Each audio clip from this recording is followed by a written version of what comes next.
లో సీతాదేవిని రావణాసుడు అపహరించి తీసుకెళ్తున్నప్పుడు అమ్మవారిని కాపాడడం కోసం జటాయు అనే పక్షి ఆ రావణాసుడితో యుద్ధం చేస్తే ఆ పక్షి యొక్క రెక్కని నరికితే అది పాత ఊరు అని చెప్పేసి ఈ గ్రామం మొదటగా ఒక 1 కిలోమీటర్ డౌన్ లో ఉండేది. ఆ గ్రామంలో పాత ఊర్లో పడింది. ఆ ప్లేస్ లో పడ్డందుకు ఆ క్షేత్రాన్ని జటాయుపుర క్షేత్రంగా పిలుచుకుంటూ వస్తున్నారు. తర్వాత కాలక్రమేణా ఇండిపెండెంట్ వచ్చిన తర్వాత దాన్ని జటప్రోలుగా మార్చుకున్నారనమాట. పాత ఊరు ప్లేస్ ఒక 1 కిలోమీటర్ డౌన్ లో ఉంది. ఈ గ్రామము, ఈ దేవాలయము ఇదంతా అడవి ప్రాంతం. ఇక్కడ కేవలం ఎత్తు ప్రదేశంగా మాత్రమే ఉండేది. అదంతా అడవి ప్రాంతం. అక్కడ దేవాలయము ఊరు ఉండేది. శ్రీశైలం బ్యాక్ వాటర్ వల్ల ఒక 40 ఏళ్ల క్రితం బ్యాక్ వాటర్ వల్ల ఇక్కడ కొన్ని గ్రామాలు మునిగిపోయాయి.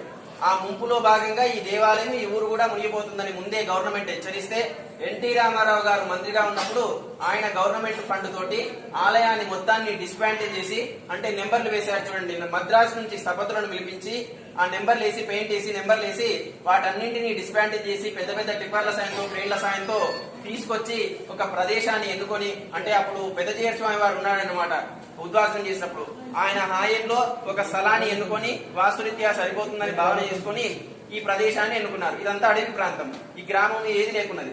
అయితే మొదటగా గ్రామస్తులందరూ ముందుగా వచ్చి ఇక్కడ వాళ్ళ ఇళ్లను నిర్మాణం చేసుకున్నారు. ఆ తర్వాత స్వామి వారికి సంబంధించిన ఆలయాన్ని మొత్తాన్ని డిస్మాంటిల్ చేసి క్రేన్ల సాయంతో తీసుకొచ్చి రాళ్ళన్నింటినీ ఇక్కడ కొంత దూరంలో కుప్పలు వేసి పెరుమాలను మొత్తం 12వ శతాబ్దానికి చెందిన దేవాలయం, అంటే 800 ఏళ్లు. ఈ రాళ్ళన్నింటి 800 ఏళ్ళు అయిపోయి ఇక్కడికి తీసుకొచ్చి కేవలం 40 ఏళ్ళు అవుతుంది. అయితే పెరుమాళను తీసుకెళ్లి పక్క ఊర్లో బాలాలయం నిర్మించి పూజాది కార్యక్రమాలు నిర్వహించుకుంటూ మళ్లీ ఆలయాన్ని యథావిధిగా వాటి స్థానాల్లో ఉంచి కట్టడానికి 4 సంవత్సరాల కాలం పట్టింది ఈ ఆలయం మొత్తం నిర్మాణం చేయడానికి. వీటి రాజగోపురంతో సహా. రాజగోపురము పింక్ కలర్ లో ఉండేదంతా రాయితో నిర్మాణము. ఆ పైన చాలా పెద్దగా ఉంది కదా, అదంతా సిమెంట్, అంటే బడ్జెట్ బట్టి పెద్దగా చేసిందనమాట.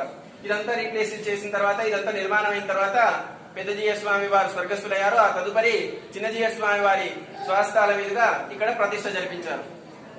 ఇది ఆలయం యొక్క విశేషత. ఇక్కడ మీరు బాగా గమనించారో లేదో, స్వామి వారిని ఎక్కడైనా వేణుగోపాల స్వామి అంటే సహజంగా ఉండే విషయం ఏంటి? ఆవు ఉండడం సహజం. ఇక్కడ మాత్రం ప్రత్యేకత ఏంటంటే అమ్మవార్లతో కూడి ఉన్నాడనమాట. చాలా మటుకు కృష్ణాలయాలని స్వామివారు ఒకడే ఉండి పూజిస్తారు.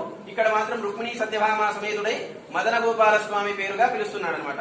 ఇంకో విషయం ఏంటంటే, ఎక్కడైనా ఆవు ఉండడం సహజం అన్నాను కదా, ఇక్కడ మాత్రము ఆవు మరియు దూడ అతి పవిత్రమైన కాంబినేషన్ అంటారు. అది ఆ పవిత్రమైన కాంబినేషన్ స్వామివారి పాదాల దగ్గర ఆవు స్వామివారి మెడమని నాకుతుంటుంది. ఆ ఆవు యొక్క పొదుగు దగ్గర చిన్న దూడ పాలు తాగుతూ కనపడుతుంది. ప్రత్యేకంగా చాలా చూస్తే కనపడుతుంది. తర్వాత మీరు మళ్ళీ ఓపిక ఉంటే చూడొచ్చు.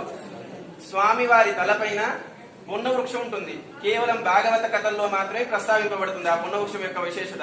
అంటే ఆ గుబురులో కూర్చొని ఆవులను గాయడం గాని, ఆ చెట్టు పైన ఉండి గోపికాశ్రీల చీర